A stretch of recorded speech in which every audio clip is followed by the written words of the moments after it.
my homeboy P. Frank with me. And we letting everybody know who got a dream. Yo, stay focused. Keep moving forward. It's on the way. Keep that dream alive. If you got a dream, don't look to the left, nor the right, nor the right.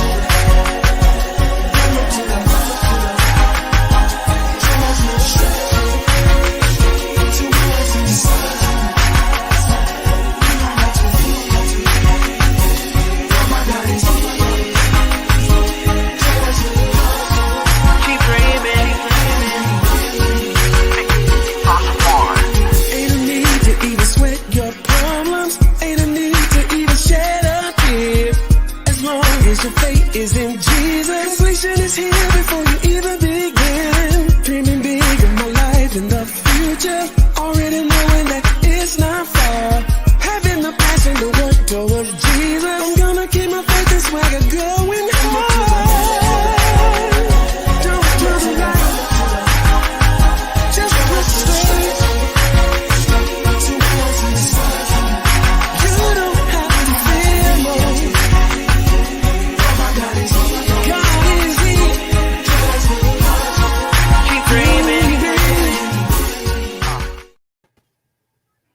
Hello, everyone, and welcome to the Dr. Yolanda Jerry Show. I am your host, Yolanda, and yes, it is Friday, so I want to say happy Friday to everyone. I know my show is normally on Thursdays, but this week we had to push it back a day, but that's okay. A story and a show will still go on, and somebody's story will be told. So if you're just tuning in, please take a moment to share this broadcast. Invite a few family members, friends, associates, anybody that you know may benefit from this story, and then we'll get right on into it. So again, please share this broadcast, and we will be right back. Welcome to the Dr. Yolanda Jerry Show, where you will hear stories from people who have experienced hell on earth and have walked past hell to share their stories. You will also hear what they are doing now and how their businesses, nonprofits, and ministries were birthed from their past trauma. So let's empower the world, one story at a time. Ladies and gentlemen, Dr. Yolanda Jerry. And welcome back. We are back. So again, thank you so much for tuning in to the Dr. Yolanda Jerry Show. I am very excited about the guest that I have on today. This woman has gone through some stuff, and she's very young, but hey, we all go through some stuff sometimes, even when we're young. But she has a powerful story to share. But before I let you know about my guest and who she is, I just want to talk about domestic violence abuse. Now, being a survivor of domestic violence abuse, I know there's been some stuff that I have gone through. I mean, I had to walk past hell a couple of times, even in an abusive relationship, and then also knew that it was time for me to go and had to break free. And some people don't make it out. And some people actually endure more than what I have endured. And my guest tonight, I know I'm going to be able to relate to her, but some of you will be able to relate to her as well. But before we get into bringing the guest on the show, I just want to share some things with you, just so you can understand how serious this is. On an average, nearly 20 people per minute are physically abused by an intimate partner in the United States. During 1 year, this equates to more than 10 million women and men.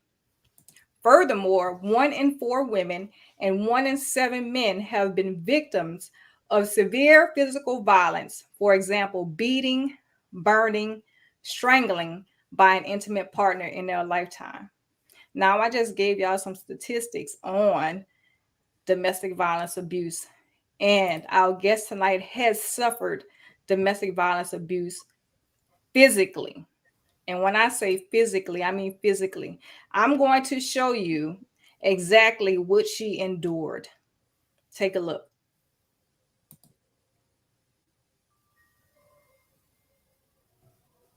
That's picture number 1. And that is picture number 2. Our guest tonight, I just want you all to know that it takes a lot of courage for a person to be able to not only share their story, but be vulnerable enough to share their photos of the abuse that they have gone through. So I hope that you all will embrace her as I bring her on to our show right now. But before I do that, I actually want to make sure that I let you know who Miss Brooke Smith is. Miss Brooke Smith is a native of Charleston, South Carolina, and currently resides in the state of Texas. She's a single mother of three and an inspirational speaker. Being a victim of domestic violence back in July of 2020, she decided to take a stand and become an advocate for other victims of domestic violence.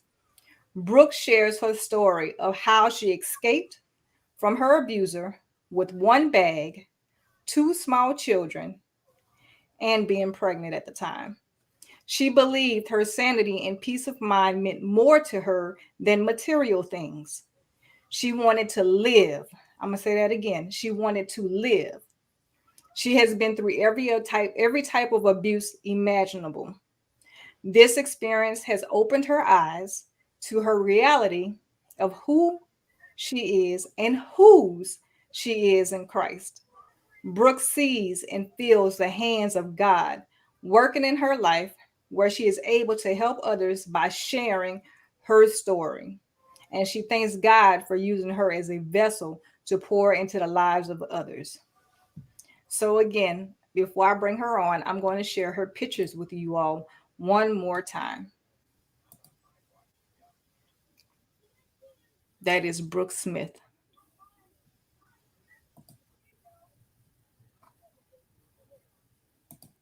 So without further ado, I'm going to bring our special guest because it's an honor to have her come share her story with us today.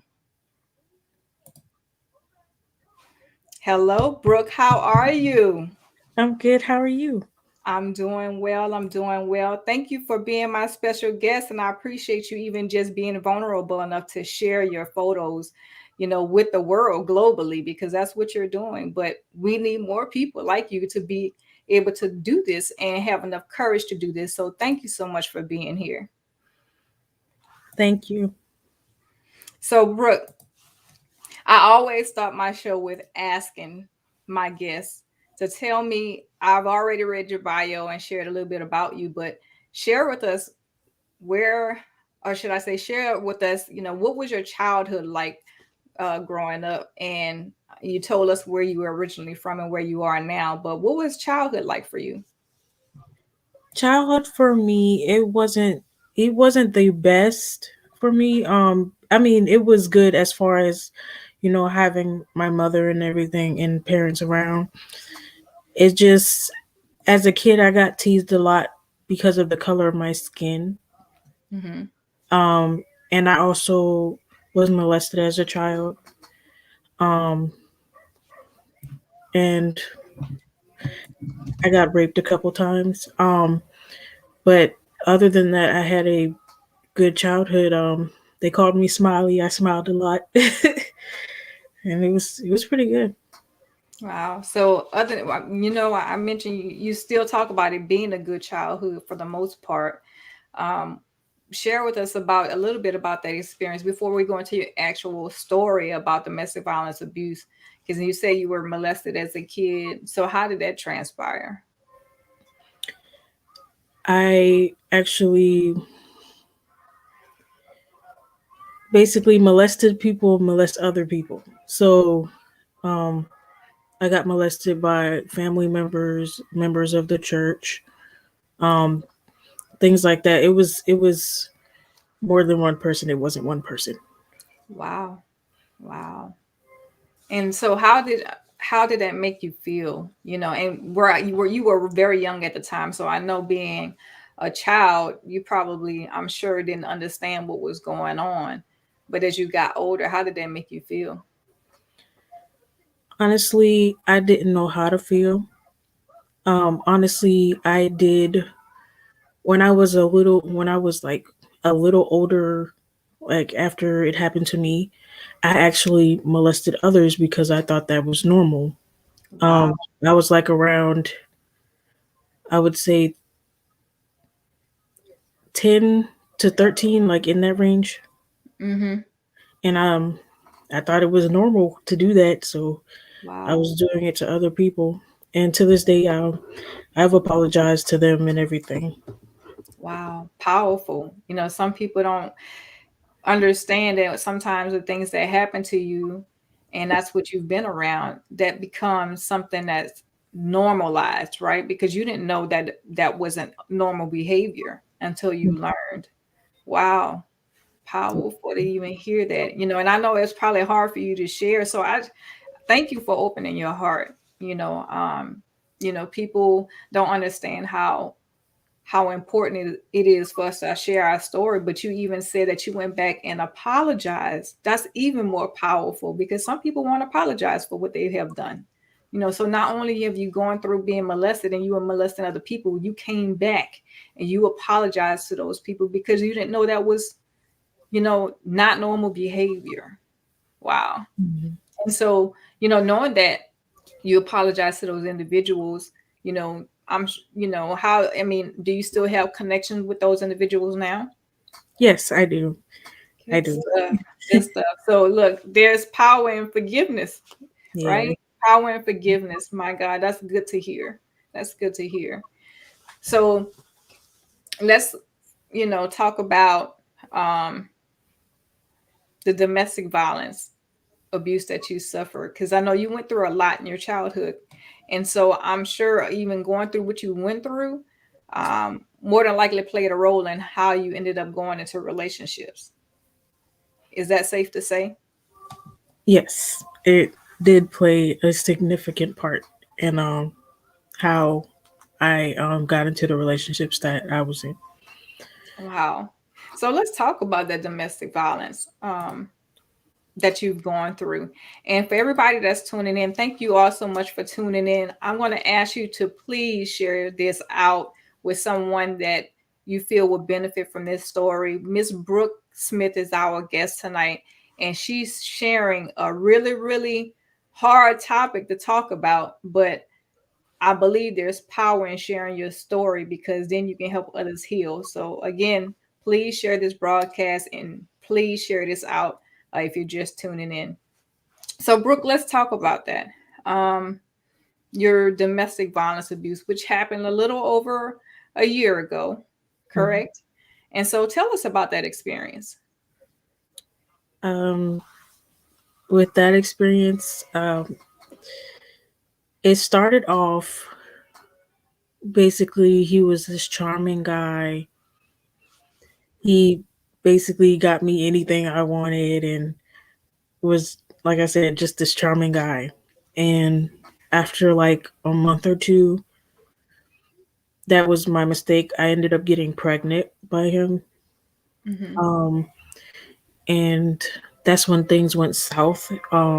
He started to show signs of like being disrespectful, and then it quickly escalated to him choking me and what he calls mushing my face, like kind of like how somebody just mushes Right, your yeah. right. And there were times he would choke me till I blacked out, like I couldn't, like I was unconscious, and um then there were times he would throw my stuff and break them. Like my sister, she passed away in 2017. So I Mm-hmm. had some things to remember her by, and he broke those things. Wow. Um, and he would use my past against me, like things I told him out of confidence. He would use that against me. Then I ended up filing charges when I was like, I think it was December of 2018. I was pregnant, and we were leaving for Christmas to go on a vacation. And basically, before I left, he wanted me to get him cigarettes and beer. Mm-hmm. And because I wouldn't get the cigarettes and beer, he decided he was going to push me, keep pushing me on the couch. And then he pushed me against the wall. And then he choked me up against the wall. And he also made me hit my belly. Mind you, I'm pregnant. He made me hit my belly on the couch.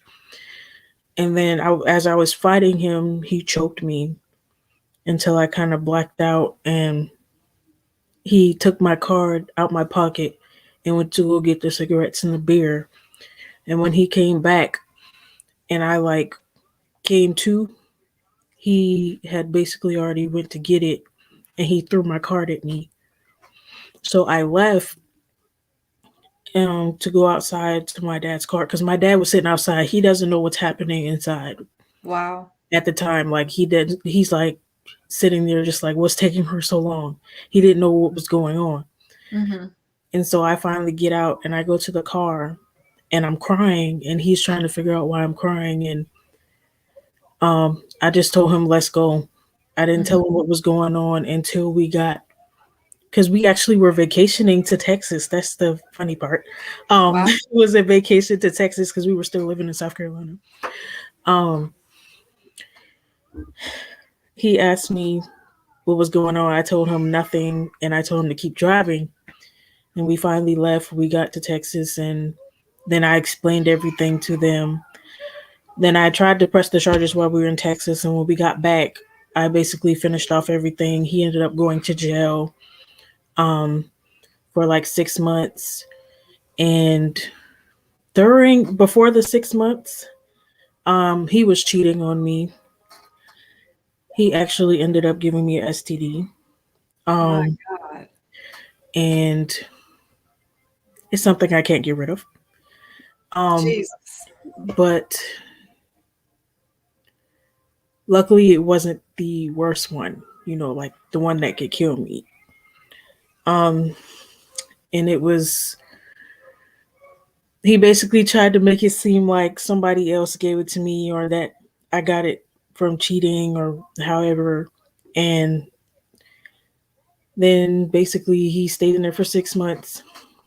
And I went to the last court date after he had gotten out of jail. And the judge asked me, well, is he taking care of his daughter? Because at the time I had my daughter. And I was like, yes. He said, well, he told him, if you come back, before me, you're going to get 15 years. So he was like, okay. So basically he got off. And so I was just like, well, okay, they're not going to do anything. And I was like, well, maybe I need to give him a chance to be in his daughter's life more. He ended up moving in with me. We were not together, but he ended up moving in with me. And it was supposed to be strictly, business with the daughter. But it turned into something that it was not supposed to be very quickly. Um, it transpired. I ended up having surgery on my knee. That was the first thing when I got back when he started living with me. He took care of me when I had surgery on my knee. Like a month or two after that is when he fractured my face. They thought they were gonna have to do surgery on my face. And that was the same incident where he almost killed me and my kids when I was driving. Wait, Um, hold on. Oh, me. I had to take a pause because this is a lot, that ooh, Jesus. Help us, Lord. I'm sorry. No, you're okay. You're okay. It's just, a lot to take in, not just for me, I'm sure for everyone else that's watching. Because as a survivor, I know what that's like, right? But people don't understand the seriousness of this. And you just shared that he only got 6 months. If you are tuning in to the Dr. Yolanda Jerry Show right now, we are talking with Brooke Smith. She is sharing her story of talking about broken bones and broken promises. She literally suffered broken bones and broken promises. Brooke, before we continue, I'm going to go into a commercial break and we're going to come back to this story because it's something that it's a lot to take in, but it's also a lot that needs to be spoken about. So we'll go to a commercial break and we're going to come back and continue to talk about what you've gone through. Okay? Okay. All right, we'll be right back.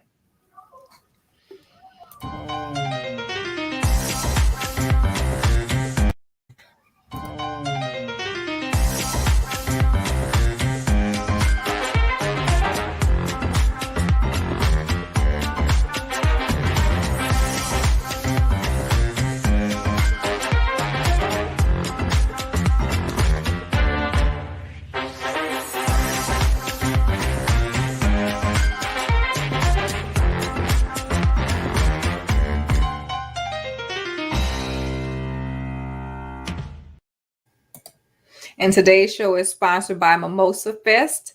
That's happening in May of 2022 in Austin, Texas. If you're interested in knowing more information about Mimosa Fest, you can go to their website. Their website is www.mimosa-fest.com. Again, that's www.mimosa-fest.com. All right, so we are back and we are having a conversation, a real conversation with Brooke Smith, where she shares her story about enduring domestic violence abuse and having to overcome what she has gone through. And she's sharing her story, her real story with us. And so if you're just now tuning into the Dr. Yolanda Jerry Show, please share this out, invite someone in so we can know more about the abuse that Brooke Smith has endured. So Brooke, not only have you gone through molestation, you've also molested other individuals, but you've apologized and been forgiven for what you have gone through. But then, of course, all of the stuff that you went through in your childhood has played a role in, the relationships that you have gone into, to even include, the most recent domestic violence abuse relationship that you have gone through. You've suffered, being abused literally 2 months, as I listened to you earlier, 2 months after you had been in a relationship with this guy, correct? Yes. And then also you ended up pregnant as well. And so now not only have you dealing with this abuse, but this person is abusing you physically, this person is abusing you emotionally, and this person has even abused you financially because he took your card. He took your card, he used your card, without your approval while you were out unconscious until you came back to, and then realized that he used your card. And then you got into the car with your dad, and your dad had no idea any of this abuse was going on at all. Wow. So continue. So, after we, basically after what happened in January, he felt bad at first. That same day he told me to go get, well, first let me tell you about how he almost killed me and my kids. Before he fractured my face, he was angry. We had went to a party and apparently I embarrassed him. Because he asked me a question and I told him the truth. I'm the type of person that does not have a filter. I'm going to tell you the truth regardless. And he didn't like that. So I was trying to walk out the house. He started saying stuff to me, like calling me the B word and, calling me out my name. So we got in the car, put the kids in the car. At the time, it was just my two oldest kids. And we get in the car and I start to drive off. And he slaps me as I'm driving. So I reached over and I punched him. And I got out the car to run to his auntie's house to tell her that because when he gets in he had bipolar schizophrenia. So when he gets in his mode, I'm just like, help. Because once he gets to that point, there's no stopping. So I go to run to his auntie and he knocks me down and goes to kick me while I'm down there. And the neighbor comes out, is like, hey, man, stop. So he stopped. I got back in the car. And as I'm driving off, he takes the wheel and starts turning the wheel. And I'm just like, stop, stop, you're gonna kill us. The kids are in the back seat. And he's just sitting here messing with the wheel. And then I was like, I was praying, I was like, Lord, please just let us make it home. And so we made it home, and I went to get my son out the car. He was getting my daughter, he was holding my daughter. He came around, and as I took my son out the car, he pulled me by my hair. So I turned around and I swung at him. If somebody yanks your hair really hard, that would probably be your first reaction. Like he pulled it so hard basically that like my head kind of, you know, I don't know how to describe it. Right. And after I turned around and swung at him, that's when I guess he realized, or I basically realized that he had my daughter in his hand. Oh my gosh. And so he automatically goes, "Oh, you hit my daughter." And then that's when he starts punching me repeatedly in my face, and he fractured my face. When he was finished, we basically, you know how you get punched in a video game or like a boxing match and you go down, but when you try to get up, your legs are like noodles. It's Right. well, he kept telling me to get up, but I couldn't get up. Like I tried to get up and my legs were like Not basically moving. not working.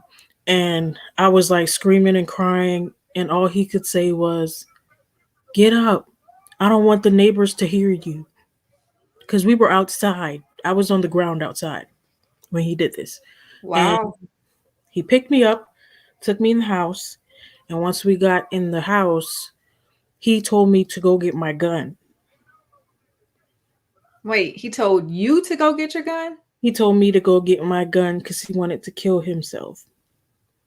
Um, and in my head, I'm already paranoid. It's like, it's not that I knew, but I'm already paranoid about that. So I didn't tell him where it was because he may be saying he's going to kill himself and he's going to try to kill me. Right. So I was like, I don't know. I don't know where I put it at. And he's just pacing back and forth. Oh my gosh, I can't believe I did that to your face. Oh my gosh. So he's sitting there crying and begging me not to say anything. And of course, I fell for it. We went to the hospital. I told them that I was robbed. Oh my I God. didn't tell them what actually happened. And they kept asking me if I was sure. And I kept saying I was robbed. I was robbed trying to walk to the store. Wow. I wore Wow. sunglasses for about like I wore sunglasses for a long time and I cried for months because my face did not look like my face was so messed up. Wow. And when I would cry, he would look at me and say, "What are you crying for?" Wow. I want to take a pause before you continue. For those of you that are just now tuning in and didn't get the opportunity to see the photos in the very beginning, I'm going to show you because as you listen to Brooke Smith, she has mentioned that she got punched in the face and her face was fractured. So I want to show you this because this is so important for people to see how real abuse can be.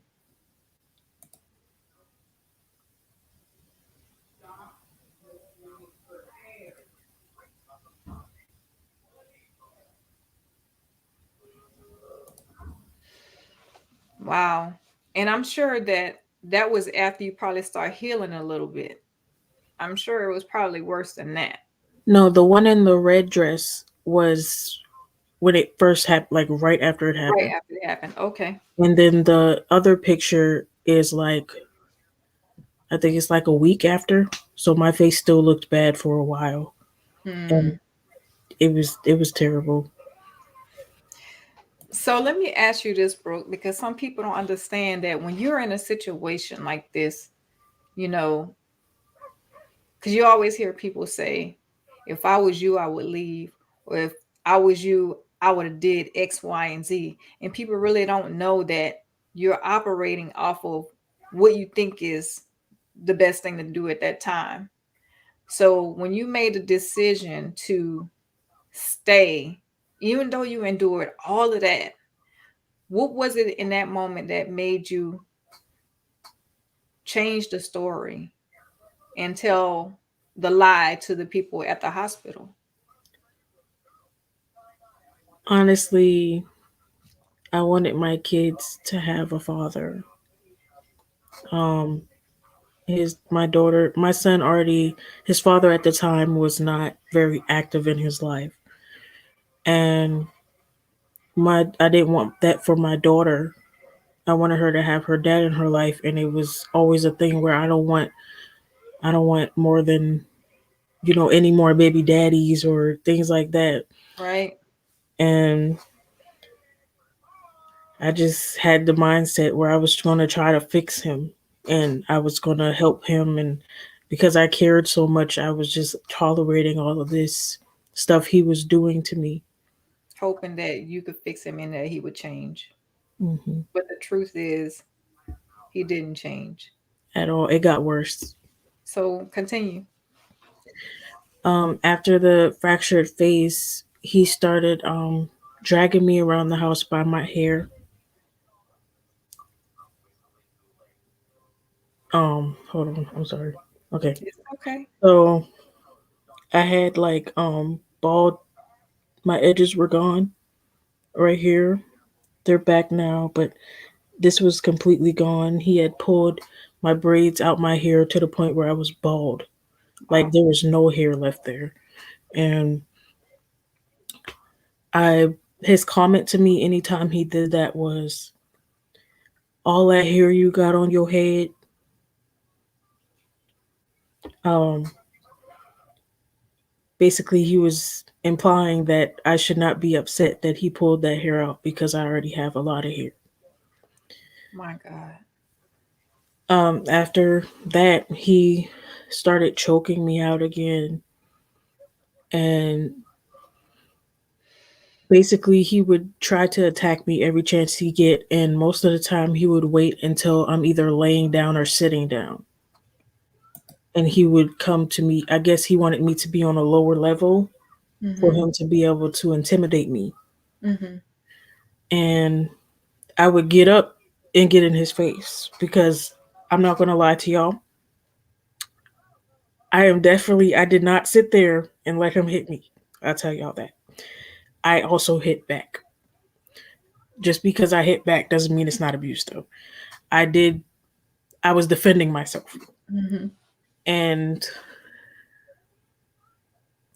it seemed like as time went on, he kept saying, "Oh, well, I haven't hit you in this long, or I haven't done this and that." But the whole time, he was sexually trying to get me to do things sexually with him that I didn't want to do. And he would basically sneak drugs inside of me, like ecstasy, things like that. Um, and he would basically, I don't know if you know the history of like ecstasy and things. Oh yeah, I was in the military and a lot of our airmen did it. I know exactly what ecstasy does to a person. Yeah. Um, and basically that's how my youngest son got here. It was rape. Mm. Um, so he reproductively abused me as well. Yep, and that's a form of abuse also. Go ahead. So here's the part where I got really angry. Um, so the same day that I actually left, this is the same day, and this is the reason I left. Um, so I was in the bathroom, using the bathroom, and I hear these sounds downstairs, like my son is screaming. Like it's not like, you know how kids have that scream where it's like they want something but they can't get it. Right. Mm-hmm. No, this was like a scream, like Being he tortured. was in pain. So I came downstairs and he's standing there holding a plastic fly swatter. So I'm like, so what happened? He said, "Oh, he wouldn't. He peed himself. He wouldn't go use the potty." Mind you, when I got down there, my son was inside of a box next to the TV. So apparently, he whipped him to the point where he fell in the box. And I go to get my son, and he has all these bruises from his back all the way down to his feet. Mm. And it's like, it looks like the shape of the back of the fire swatter. Wow. And I went upstairs and I got my gun. And I sat there and I played with it, and I kept thinking of ways to kill him, to hide his body. And I was like, hold on a minute. This is not me. This is definitely not me. He's Mm. bringing me out of character. It is time to leave. So I got that one bag. I put the gun that I had in that one bag. I told him I was going to see my parents off to go to for them because they were supposed to come to Texas. I wasn't. I was supposed to stay in Charleston. Right. And I told him I was going to see them off, but instead I went with them. I came with them to Texas. Mm. Lord. Wow. Whew. I am so thankful that something inside of you made you think and you realized that that was not you and that you were not pushed to the point to where you ended up killing him or shooting him, and then you end up being the one going to jail because you done shot someone, even though you're defending yourself, right? But you thought about this is not me.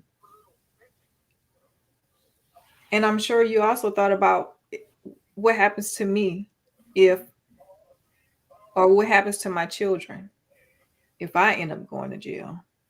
I'm so thankful that you made the decision to go with your parents. And so at this point, did you tell them?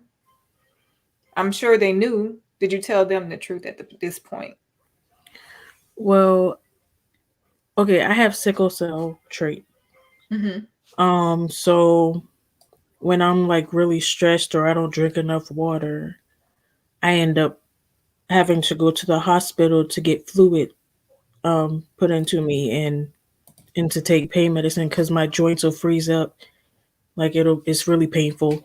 So I was working and I went to go basically I went to go to my car for my break and I couldn't move. I had to call my mom.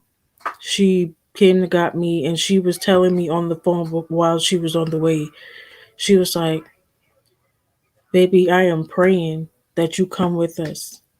Something is not right in my spirit. I am praying that you come with us." She already knew. And so I came with them and then I didn't tell them until we got here because I didn't want Them to anything. do something crazy. Yeah. Wow. And I haven't talked to him since I left that day.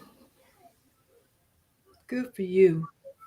Good for you. Still trying to stalk me though, but yeah. Wow. For those of you that are just now tuning in, we're talking with Brooke Smith. She's sharing her story about surviving domestic violence abuse. She has endured physical abuse, emotional abuse, sexual abuse, financial abuse, and I'm sure so much more. And this young lady is being vulnerable enough to share her story about what she has gone through.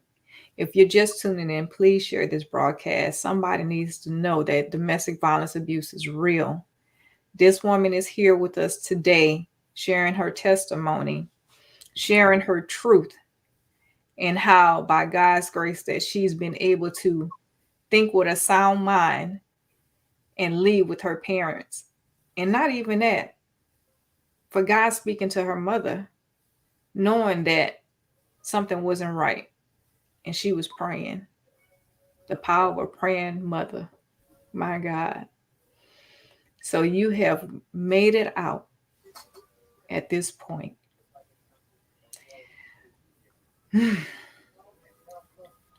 Wow. And then the crazy part is, like you said, even with the all that you've gone through, now you're living with a STD that now you can't even get rid of. But thank God it's not one that's going to kill you. Mm. So keep living life. Be encouraged. You just encourage me, just by you sharing your story, you being authentic, you being genuine. Paula says, we appreciate your genuineness. I'm just so glad you made it out. Valerie said, saved by God's grace. You're a strong woman. Continue to keep sharing your story. And right now, I'm going to a commercial break, and then we'll come back and we'll talk about what Brooke is doing now. What is she doing to also keep her kids safe? I'm sure you're still with your parents, correct? Mhm. Praise God. Your parents, it's good to know that your parents are there for you and willing to keep you protected.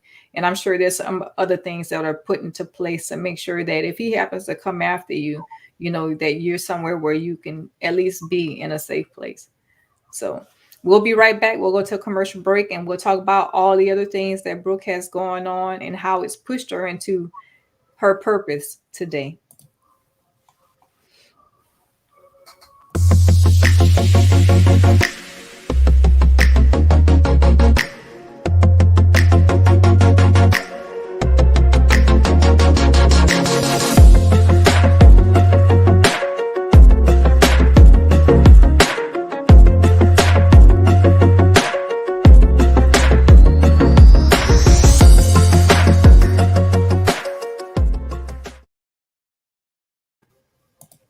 And today's show is sponsored by Go Fig Company. They can handle all of your needs, whether it's graphics, whether it's a website, whether it's automation. Powerful company with a great team. If you're interested and want to know more about Go Fig Company, you can go to www.gofig, which is GEAUXFIG.com. Again, that is www.gofig, which is GEAUXFIG.com. All right, Miss Brooke. So, again, those of you that are just tuning in, this lady has survived domestic violence abuse. And just to kind of give you a picture, I'm going to share her photos one more time so you can see how beautiful she is now. But look what she had to endure. That's picture number one, physical abuse. And this is picture number two. She suffered every abuse you can possibly imagine, but the physical, the bruises, the black eye, the fractured face, she endured it all. And today she is sharing her story with us and how she survived domestic violence abuse. So, Brooke, what are you doing right now? Whether it's, you know, your calling, what are you doing as far as being able to do other things in life? What are you doing with your kids, your family? And what is your purpose? What do you find is your purpose out of all of this? I believe that my purpose is to help other people, because I noticed that it happens a lot more than people know. Like, people may be saying they're okay and they're not really okay. Um, it. I am now about to be finished with my master's degree in March 13th of 2022. Congratulations. Thank you. Um, I just started a new job on Monday. I work with the government right now. Um, I'm taking care of my babies, making sure everybody gets counseling, and Good make stuff. sure that I'm taken care of and my kids are taken care of. Good stuff. Well, congratulations on working towards finishing that degree and getting ready to graduate with that. And, Thank you you. know, also congrats on the new job, the new government job, so that way you can make sure that you're taking care of your children. And then also, just kudos for you, just be a survivor who's sharing her voice with the world. You know, it takes a lot of strength to be able to do that. It really does. Yes, And then, you know, I don't care what nobody says, children need their mother. You know, we're the nurturers. Children need their mother. And I know they definitely need their grandparents. I'm sure they're happy to be with their grandparents right now too as well. You yes. know, so what else is on the horizon for you? Is there anything else that you would like to share? I do have a poem I would like to read that I wrote shortly after I left. Yes. And I'm going to highlight you on this screen so you can go ahead and read your poem. All right. It's called Broken Bones and Promises. Living in a world full of broken promises. How did it all come down to this? Giving all you can to save another man, trying to show him a better way while he hurts you day after day, feeling like you should have been enough, saying he loves me when he got rough, using my insecurities against me for your insecurities needing sympathy, going over it in my head over and over again. Why did I accept your broken promises that seemed like they were coming to no end? You told me who you were, and I did not believe you. Now I wonder why I took the time to know you. I made it out with strength. I will never go back again. Keep your broken promises. Don't bring them back again. You always tried to bring me down. You hurt me until I fell to the ground. You took away my crown, beat me while tears flow and I frown. You took my heart and crushed it. And as I tried to fix myself, rise above it, you broke my confidence. I'm trying to make it all make sense. How could you put me through this, knowing I had love for you regardless? Using your hands and feet to keep me low. I feel like I was drowning, dying slow. Once again, broken promises, thinking if maybe I deserve this. You said that I am naive. I woke up wishing it were all a dream. Everything was not as it seemed, wanting to be treated as a king. You made me into someone I am not. Thought you could crush the dreams I sought. When you did what you did to me stings. Out of it came my two blessings. I will never know why there were always broken promises or even know what the problem is. You hurt me more than you know. Every single day it shows. I thought you were there to help me grow. You took advantage of me many times in a row. When you saw me sprouting up, you had to kill the roots, which were tough. I will never understand how you think love and abuse go hand in hand. You tried to ruin me inside and out. That is why I decided to go a different route. The way you lied to my face, telling me to just give you space, giving attention to another girl while happily ruining my world. Help me understand why I deserve this. Maybe because I did not believe you hiss. You chose for your life to be a snake, using your knowledge to manipulate. Is it my success that you hate? Why were you even looking at my plate? Your plate seemed full, but the plate was wasted taking pulls. I pray that someone saves your life. They will not make the same sacrifice. I am reaching my place of peace. You did not mess life up for me. Keep your broken promises. I am no longer holding on to this.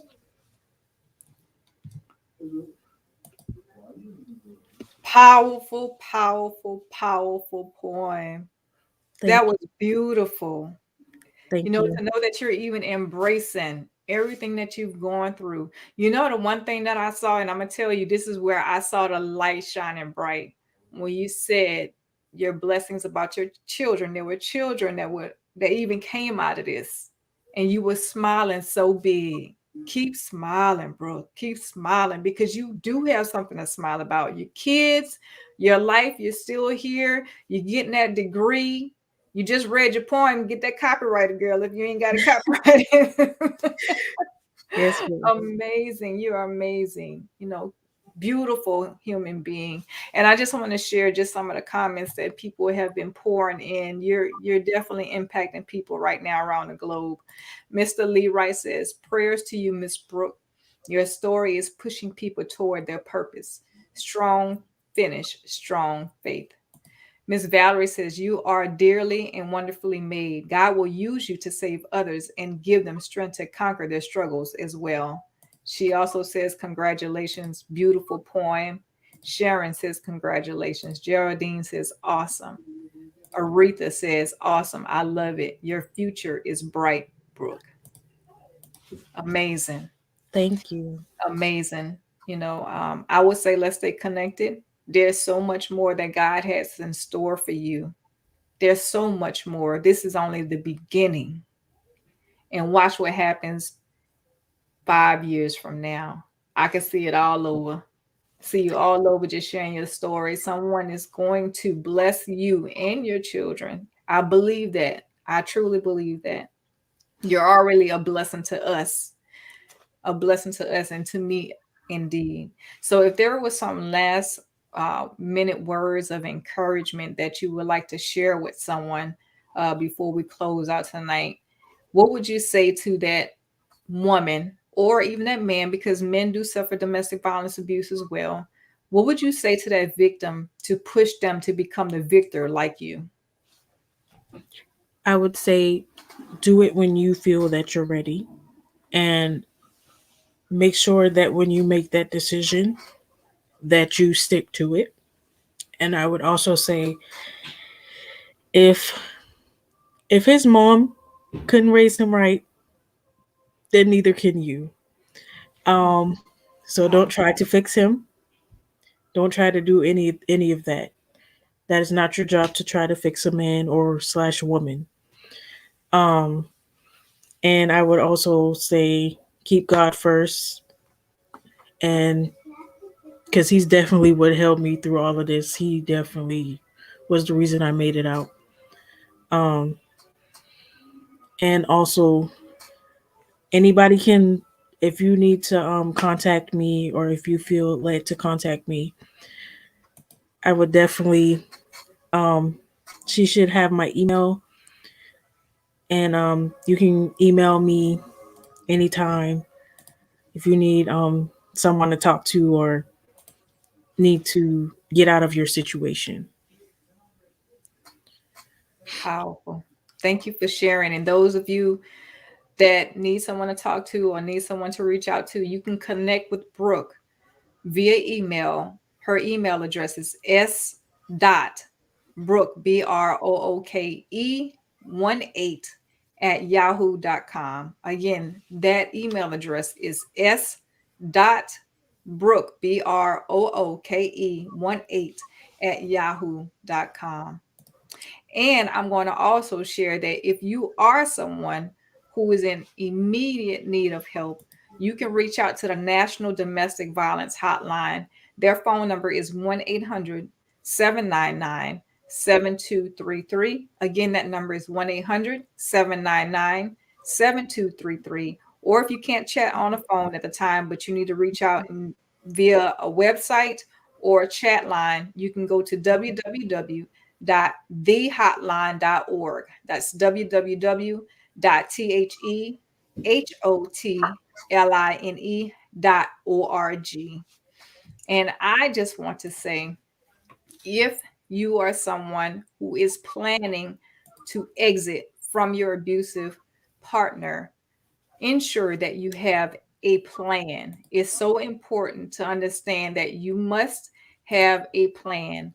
Don't try to leave immediately or while that individual is there, because it could escalate that person to another height.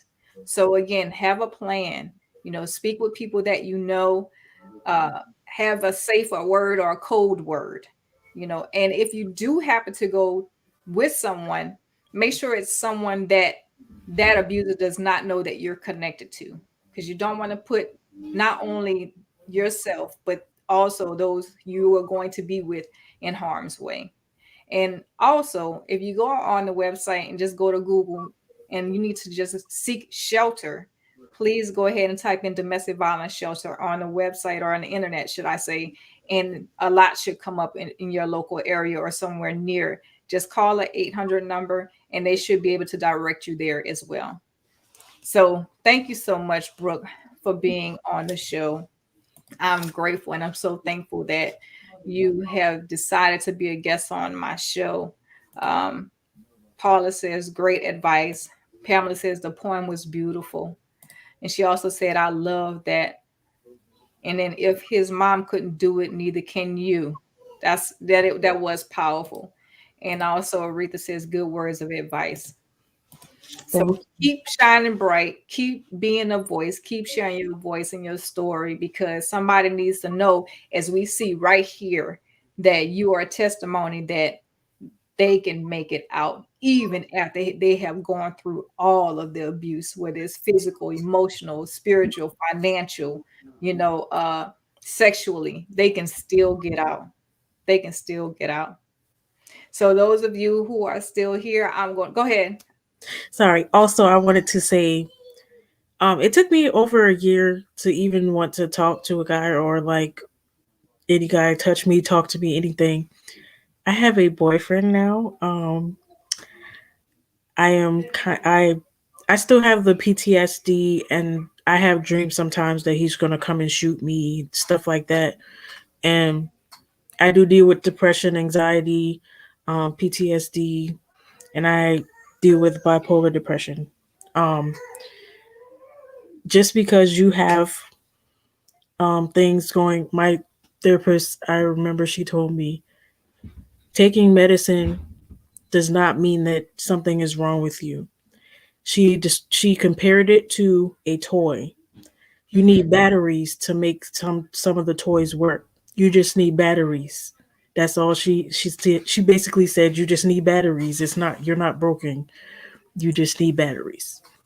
Wow, powerful. And I'm glad you also stopped me to say that too, because, you know, it seems cliche even in our community that people don't go to therapy.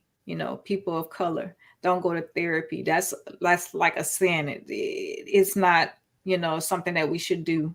But the fact that you acknowledge that and you spoke about therapy and your therapist and how she's even helping you through this, even with the medication as well, and that you're embracing it is powerful. I hope whoever's listening right now understands that therapy can be for anybody. Even I still see my therapist. So therapy, you don't go to therapy because you're broken, you go to therapy because you want to be better. So thank you so much for sharing that. Thank you. Anything else you'd like to share before we conclude our show tonight? Love yourself. Y'all heard us. She said, love yourself. Well, thanks, Brooke, for being my special guest. I hope to stay connected to you and everyone that's just now tuning in. You're tuning into the Dr. Yolanda Jerry Show. If you just tune in, please go back and listen and watch the replay. And hopefully you'll be able to share that on your platform. Share this show on your platforms so that way her voice can continue to be heard, her story can continue to be heard, and hopes to help someone else get out and also continue to live life. So tune into the Dr. Yolanda Jerry Show every Thursday from 7. It starts at 7 p.m. Central Standard Time, 8 p.m. Eastern Standard Time. You can follow me on Facebook. You can follow me on YouTube. And also, we are also on Spotify and Anchor FM podcasts. Now, if nobody has told you, I'm going to tell you today, know that God loves you and I love you, but we all know God loves you the most. So take care, be blessed, and we'll see you back here again next Thursday. Hang around, Brooke.